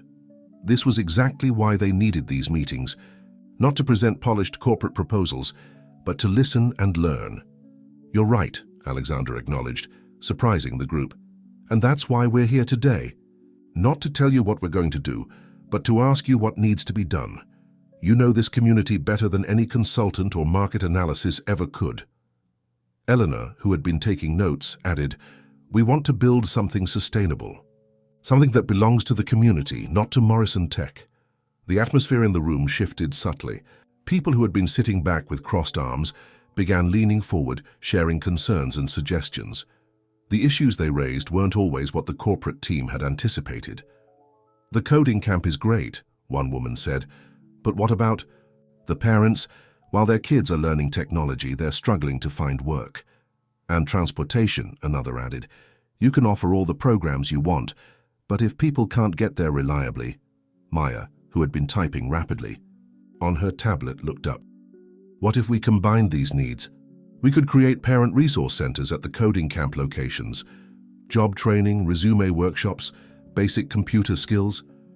And what about using our corporate shuttle system during off hours?" Alexander suggested. "They're just sitting in the garage most evenings and weekends." Sarah cleared her throat softly. "Remember what we learned at the community kitchen. Sometimes the best solutions are already here, just waiting to be recognized." A young man in the back of the room raised his hand. "I've been running informal carpools for years, helping people get to work and appointments, with some support and organization." The meeting stretched into the afternoon, evolving from a presentation into a genuine collaboration. Problems were raised, but so were solutions, often from the community members themselves. Alexander found himself thinking of Mr. Washington's words about looking up from street level versus down from glass towers. Later, as they were packing up their materials, Marcus approached Alexander. "You're different from the other corporate types we've dealt with," he observed. "You actually listen." "I learned the hard way that real expertise doesn't always come with degrees and titles," Alexander replied. "Sometimes it comes from living the reality every day." Outside, the street was alive with afternoon activity. Children played double dutch while their parents chatted on stoops. A group of teenagers helped an elderly woman carry her groceries. Everything he once would have seen as background noise now revealed itself as the vital fabric of community. "Look there." Sarah pointed to where Maya was deep in conversation with a group of young adults. "She's recruiting for the tech repair program. But notice how she's not just talking about phones and computers?" Alexander watched as Maya gesturing expressively, her audience growing more engaged. She was connecting technical skills to real-life opportunities, showing how fixing devices could lead to starting small businesses, helping neighbors, building independence. "This is what sustainable change looks like," Elena said softly. "Not just giving people resources, but helping them recognize and build on the resources they already have." The challenges weren't small. During their meeting, they'd identified dozens of obstacles: bureaucratic regulations, limited budgets, ingrained skepticism. But unlike before, when such problems would have been analyzed in boardrooms far removed from their impact, now they were being addressed where they lived, on the streets, in community centers, among the people most affected. "We need to document all of this," Alexander realized. "Not just the successes, but the struggles too. Other companies need to understand that this isn't about quick wins and photo opportunities." Sarah pulled out her notebook, its pages now filled with observations and ideas from countless community meetings. "Maybe that's the next step," she suggested. "Not just changing how we work, but changing how others see this kind of work." As the afternoon light softened, they watched Maya wrap up her impromptu recruitment session. Her small audience had turned into a planning committee, with people offering spaces for workshops, suggesting potential students, organizing childcare so parents could attend. "You know what the real transformation is?" Sarah asked, her young voice carrying its usual wisdom. "It's not just about changing programs or policies, it's about changing the way people see themselves and their possibilities." Alexander nodded, understanding deeply. His own transformation had started with seeing himself differently, not as a powerful CEO dispensing help from above, but as part of a community where everyone had something to contribute and everyone had something to learn. Miss Rose's community garden had transformed. What was once a simple vegetable patch had become an outdoor classroom where technology and nature merged in unexpected ways. Solar-powered sensors monitored soil conditions, while a student-designed app helped coordinate planting schedules and volunteer shifts. "Never thought I'd see tablets in my garden," Miss Rose chuckled, watching a group of children use Morrison tech devices to track plant growth and weather patterns. But look how they bloom together, the plants and the learning. The garden had become a symbol of the broader changes happening throughout the community. Every Saturday, it hosted a mixture of activities that would have seemed impossible just weeks ago. Coding classes took place at picnic tables, while parents learned about urban farming. Teenagers who had once been suspicious of corporate involvement now proudly demonstrated the apps they'd developed to help manage community resources. "Remember when you first helped me water these plants?" Miss Rose asked Alexander, who had made it a point to spend at least one Saturday a month working in the garden. "For you didn't even know how to hold a watering can properly." "I didn't know a lot of things properly," he admitted, carefully tending to a row of tomatoes. His expensive suits had been replaced by practical work clothes, at least during these community days. Elena approached them, carrying a tablet displaying the latest program metrics. "The numbers are impressive," she reported, "but it's the stories behind them that matter most." She showed them photographs and testimonials from around the community. Mr. Washington's grandchildren had started a peer tutoring program, helping younger kids with both technology and traditional subjects. The community kitchen had expanded into a food security initiative, combining nutrition education with coding classes that helped people access and share resources. Maya appeared, leading a tour group of executives from other companies who had come to learn about Morrison Tech's community integration model. "And here," they heard her explaining, "is where we first learned that social impact isn't about imposing solutions. It's about nurturing what's already growing." Sarah, who had been helping some younger children with their plant documentation project, joined them. "Tell them about Tommy," she suggested to Maya. Maya smiled. "Tommy was one of our first success stories after the change. Remember the boy with the broken robot? He's now leading our youth repair clinic, teaching other kids how to fix their own devices. But more importantly, he's showing them how to see possibility in what others might discard."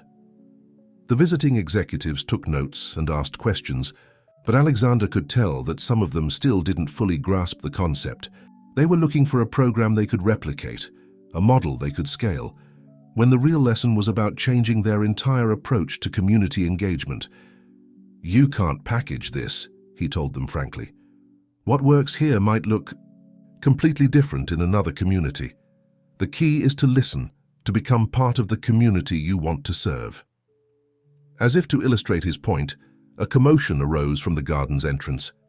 A group of elderly residents from a nearby senior center had arrived for their weekly technology session, but instead of heading to the classroom area, they went straight to the garden beds. "First we garden," announced their leader, a spry octogenarian. "Then we learn computers. Can't understand new growth if you don't understand the old ways."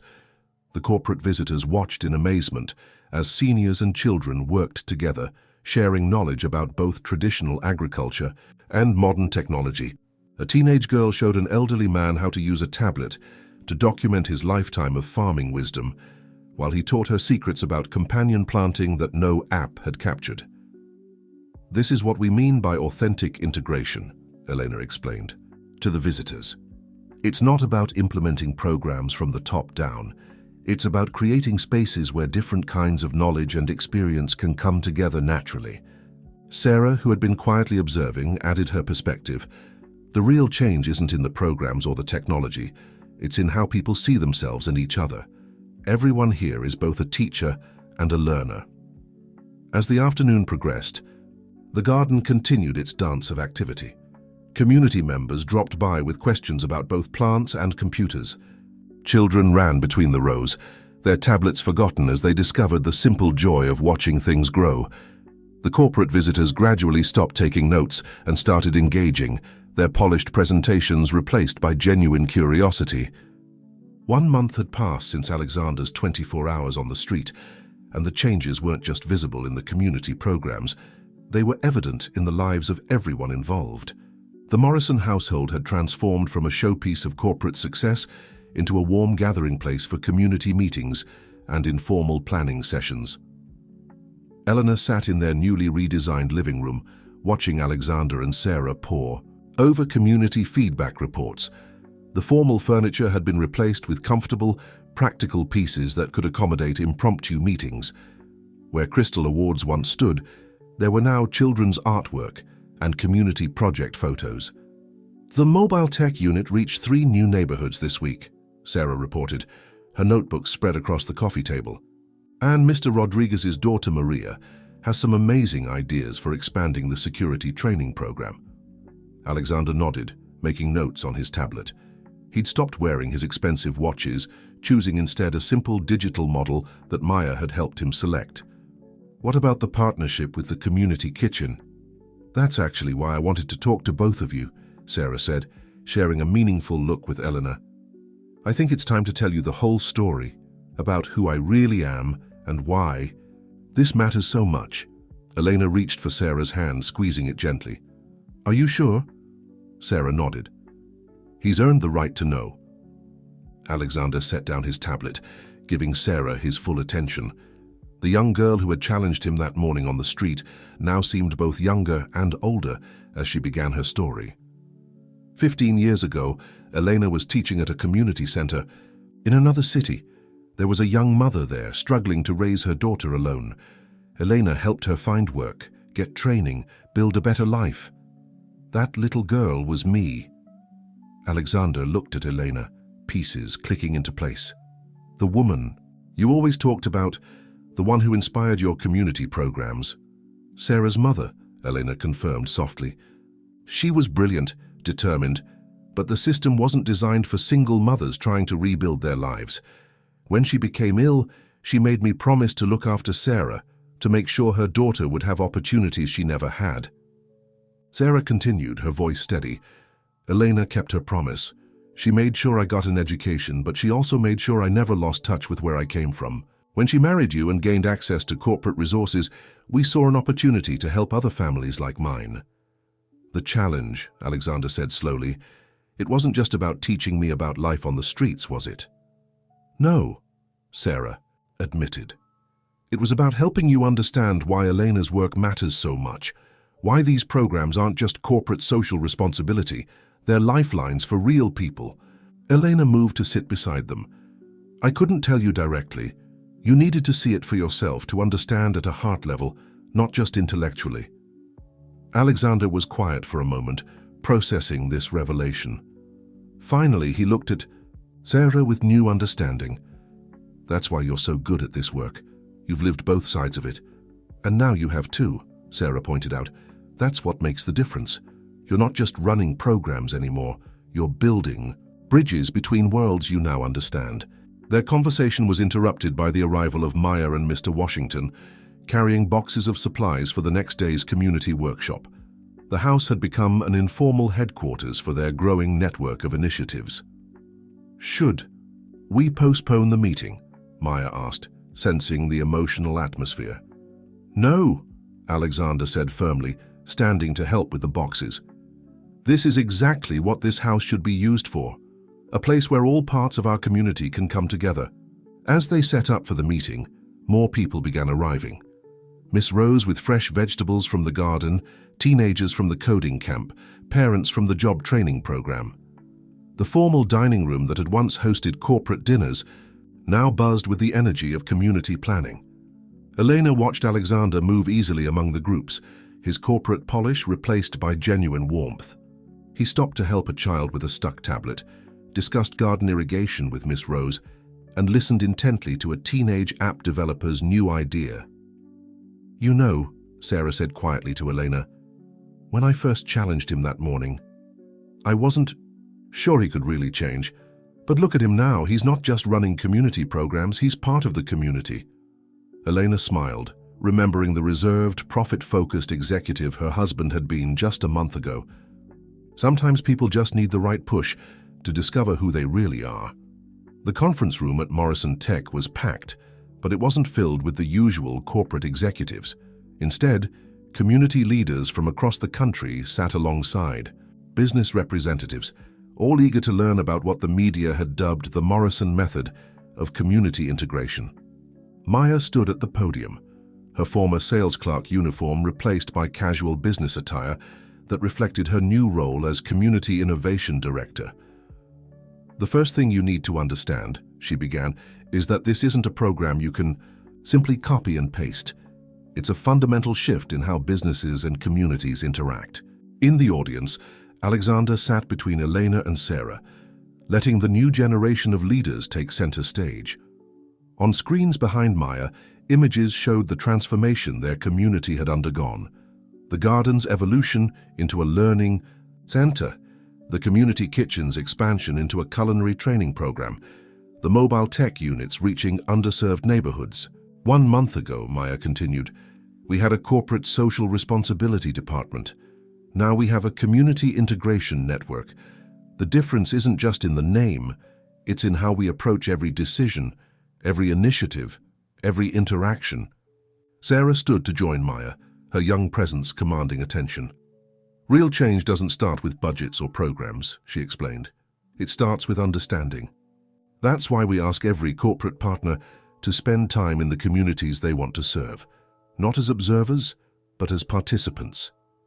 A CEO from a major retail chain raised his hand. "But how do you measure success? What metrics do you use to justify the investment?" Eleanor stepped forward to answer. "We measure what matters, not just what's easy to count. Yes, we track program participation and skill development, but we also monitor community resilience, social connections, and long-term impact on families." The presentation continued, but with a unique format. Instead of PowerPoint slides and profit projections, community members shared their stories. Mr. Washington spoke about how the coding camp had transformed not just his grandchildren's futures, but his entire family's relationship with technology. Miss Rose demonstrated how her garden had become a model for sustainable urban agriculture, programs across the city. During the break, Alexander overheard conversations that would have been unimaginable in his old corporate life. CEOs were exchanging contact information with community organizers. Tech executives were learning about urban farming from teenagers. Corporate foundation directors were rethinking their entire approach to community engagement. "It's spreading," Sarah observed, joining him at the window. Below, they could see one of their mobile tech units parked outside, providing internet access and training to anyone who needed it. But are they really understanding the core message? Some are. Elena answered, approaching with Maya. "Look at the questions they're asking now. Not about ROI and metrics, but about building genuine relationships and understanding community needs." Maya nodded toward a group in the corner, where Mr. Rodriguez was explaining the security training, program to representatives from other companies. The best part is watching them realize that every community already has the expertise they need, they just haven't been listening to it. The afternoon session focused on practical implementation, but not in the way corporate audiences usually expected. Instead of presenting a standardized model, they facilitated discussions about understanding local context, building trust, and recognizing existing community strengths. "The key," Alexander explained when asked to share his perspective, "is to stop thinking about community engagement as something separate from your core business. It should inform every decision, every product, every service." A young executive raised her hand. "But what about shareholders? How do you justify this level of community involvement to them?" Alexander smiled, remembering how he once would have asked the same question. "Our stock price has actually increased since we made this shift. It turns out that genuine community integration isn't just good for society, it's good for business. We're developing better products because we truly understand our users. We're accessing talent we never would have found through traditional channels. We're building sustainable markets based on real community needs. As the conference wrapped up, Sarah led the attendees on a tour of their transformed headquarters. The lobby, once a monument to corporate success, now showcased community achievements. The executive floor had been redesigned to include community meeting spaces and training areas. "This isn't just about changing programs," Sarah explained to the group. "It's about changing the entire relationship between business and community. It's about recognizing that true innovation comes from understanding and serving real human needs." Later, as they watched the last participants leave, Eleanor turned to Alexander. "Did you ever imagine when Sarah challenged you that morning that it would lead to all this?" Alexander shook his head, watching as Maya and Sarah excitedly discussed plans for the next phase of their community expansion. "I thought I was going to teach someone a lesson about success. Instead, I learned what success really means." 2 months after Alexander's 24-hour challenge, he found himself back on the same street corner where it all began. The early morning sun cast similar shadows, but everything else had changed. Instead of hurrying past people on his way to the office, he stopped to chat with street vendors setting up their carts, greeting many by name. "Hard to believe it's been 2 months, Sarah said, appearing beside him with her ever-present notebook. She had officially moved in with Elena and Alexander, though she spent as much time in the community centers as she did at home. "Sometimes, it feels like yesterday," Alexander replied, watching a group of teenagers heading to the morning coding session at Morrison Tech's new community center. "Other times it feels like a different lifetime." They walked together toward the community kitchen, which had evolved into a thriving social enterprise hub. The morning prep team included former executives working alongside community members, all part of their new integration initiative. Eleanor was already there, helping to coordinate the day's activities. "Remember when you thought success was about quarterly reports and stock prices?" she teased Alexander as they entered. The kitchen buzzed with activity, culinary training in one corner, tech support workshops in another, and community meetings happening around shared meals. "I remember thinking I could teach someone a lesson about hard work," Alexander admitted, helping to set up for the morning's programs. "Instead, I learned more in 24 hours than I had in 20 years of business." Maya burst in, tablet in hand but dressed casually. Her new role didn't require corporate suits. "You won't believe this. 3 more companies have signed up for our community immersion program, and guess who's leading their orientation?" "Mr. Washington?" Sarah asked with a knowing smile. "Along with his grandchildren," Maya confirmed. "They're amazing at helping executives understand the real impact of their decisions. Those kids can explain complex social issues better than any consultant." The kitchen gradually filled with their extended community family. Miss Rose arrived with fresh produce and updates about the expanding garden network. Mr. Rodriguez stopped by before his shift, proudly sharing news about the security training program's latest graduates. Tommy, the boy with the once-broken robot, now led a team of young tech mentors. "You've built something remarkable here," a voice observed from the doorway. They turned to see James Porter, their former CFO, looking considerably humbled. After the corporate takeover attempt had failed, he'd gone through his own journey of reflection. "We didn't build it," Alexander corrected gently. "We just learned to see what was already here, to nurture what was already growing." James nodded, understanding dawning in his eyes. He'd requested to join their community immersion program, starting from the ground up, just as Alexander had. "I think I'm finally starting to understand what you mean." Elena watched this interaction with satisfaction, remembering how far they'd all come. Her dream of meaningful community engagement had transformed into something far more powerful than she'd imagined. The programs she'd fought so hard to protect were now the company's crown jewels, not because of their PR value, but because of their genuine impact. "Sarah," she called, "why don't you show James how the morning workshop runs? He might have some insights to share about corporate structure that could help our small business program."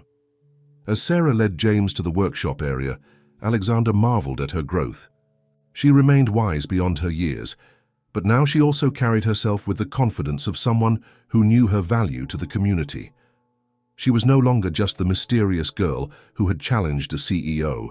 She was a bridge between worlds, helping others make the same journey she'd guided him through. "You know what I've learned?" he said to Elena as they watched the morning activities unfold. "True leadership isn't about having all the answers. It's about being willing to ask the right questions and really listen to the answers." "And what's the most important question you've learned to ask?" Elena prompted, though she already knew the answer. Alexander smiled, watching as their community came together, executives and residents, teachers and students, all sharing and learning from each other. "The most important question is, what do you see that I'm missing? Because sometimes the best view isn't from the top of a glass tower, it's from street level, where real life happens." The morning sun filled the kitchen with warm light, illuminating the scene. Sarah teaching James about community perspectives, Maya coordinating the day's technology workshops, Miss Rose sharing gardening wisdom with curious executives, and dozens of other interactions that would have seemed impossible just months ago. "We should document this moment," Elena suggested, but Alexander shook his head. "Some things can't be captured in reports or photographs," he said. "They have to be lived, experienced, understood from the inside out." 6 months after the morning. That changed everything.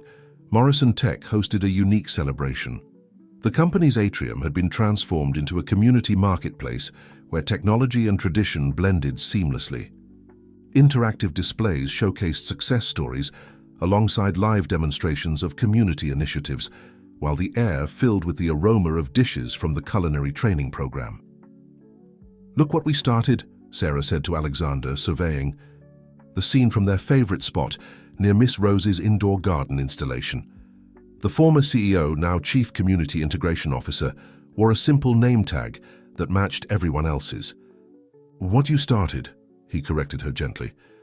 "None of this would have happened if you hadn't challenged me that morning."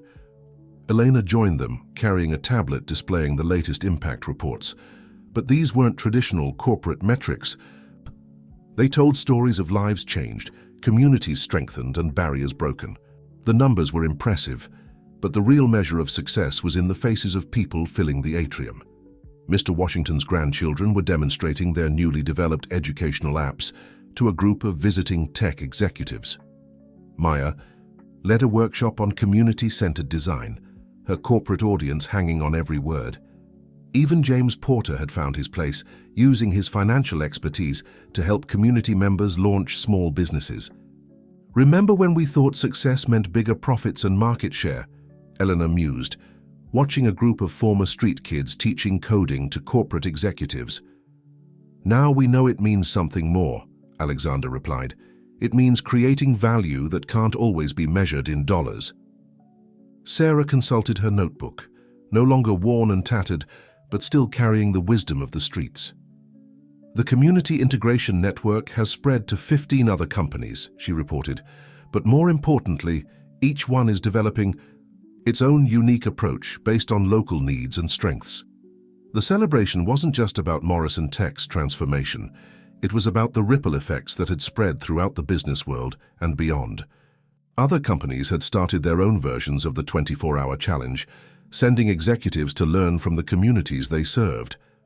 Miss Rose, now the director of their urban agriculture initiative, approached with a small potted plant.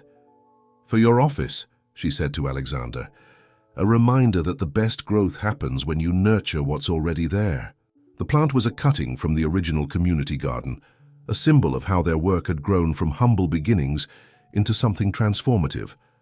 Like the programs they'd built, it would require constant care and attention, but the results would be worth the effort. "We've come full circle," Maya observed, joining their group. "But instead of ending where we started, we're beginning something new." She was right. The morning when Sarah had challenged Alexander hadn't been an ending. It had been a beginning. Each day brought new challenges, new opportunities to bridge the gap between corporate power and community needs. The work wasn't always easy, but it was always worthwhile. "You know what the best part is?" Sarah asked, watching a new group of executives arriving for their community immersion orientation. We're not just changing companies, we're changing how people see themselves and their role in the community. Elena smiled, remembering the promise she'd made to Sarah's mother years ago. That promise had grown into something far beyond protecting one child. It had sparked a movement that was transforming lives across the city and beyond. "What do you see for the future?"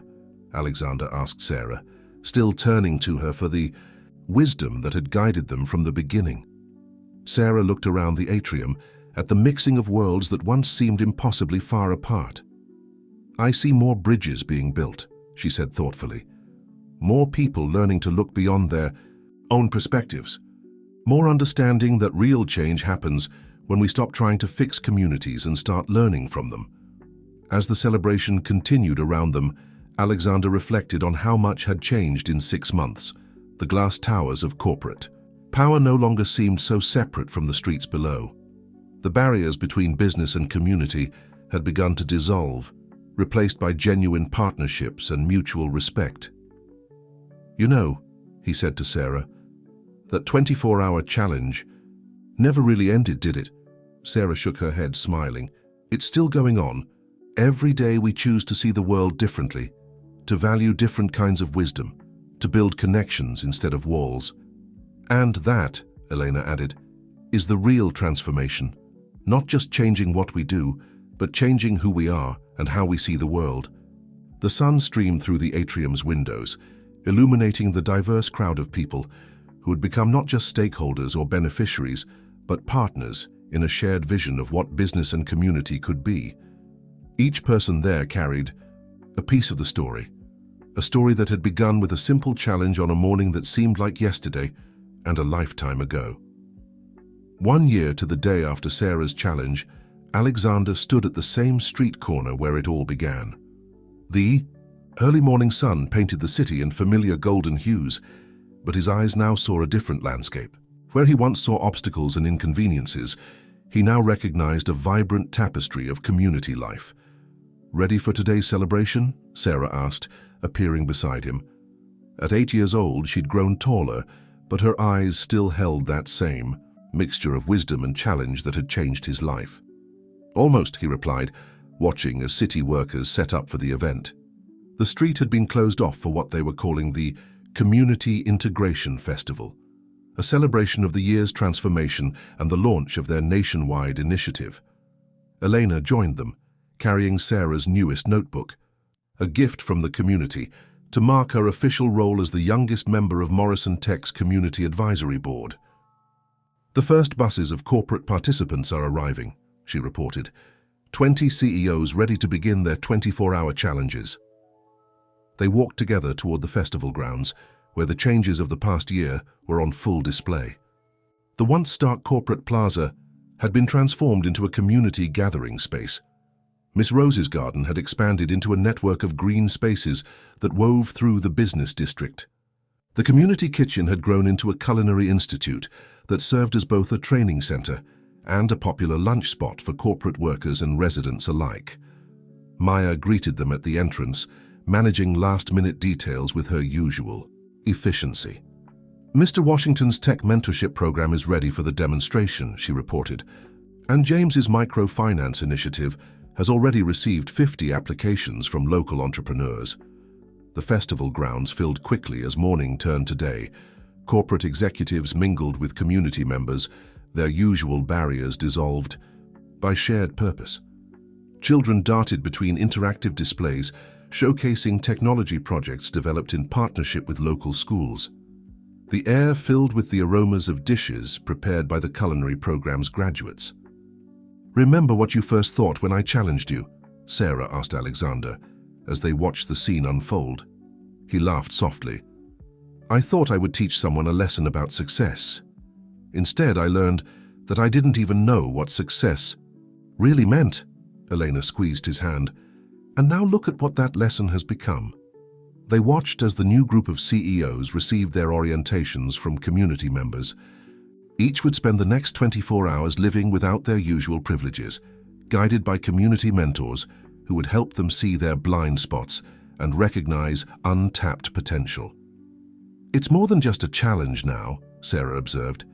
"It's becoming a movement." She was right.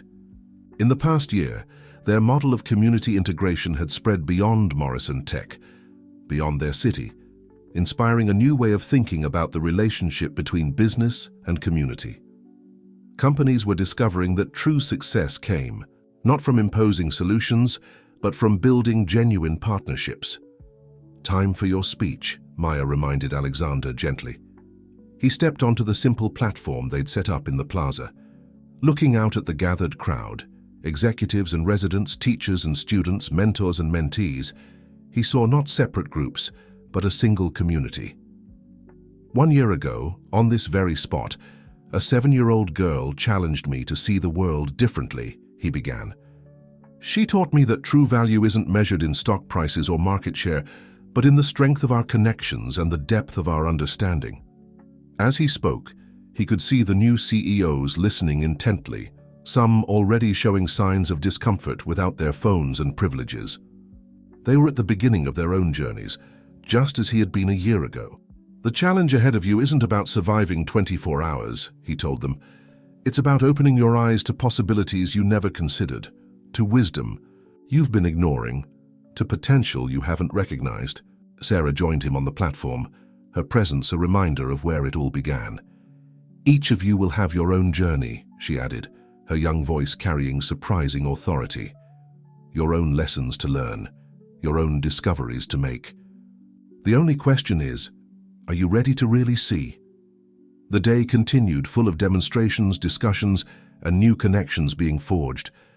As evening approached, Alexander found himself back at the street corner with Eleanor and Sarah, watching the sunset paint the city in new colors. "It never really ends, does it?" he asked Sarah. "This journey of learning to see differently?" She shook her head, smiling. "That's the best part. There's always more to learn, more to understand, more ways to grow together." Eleanor wrapped an arm around each of them. "And that's the real story here. Not just how one person or one company changed, but how that change rippled out to touch so many lives." As the stars began to appear above the city lights, Alexander realized that the true transformation hadn't just been in programs or policies. It had been in hearts and minds, in the way people saw each other and their own potential. The challenge that had begun with a young girl's dare had grown into something far greater, a reminder that sometimes the most profound changes start with the simplest questions. What would you see if you looked at the world through different eyes? What could you learn if you were willing to listen to unexpected teachers? What might you become if you were brave enough to question everything you thought you knew?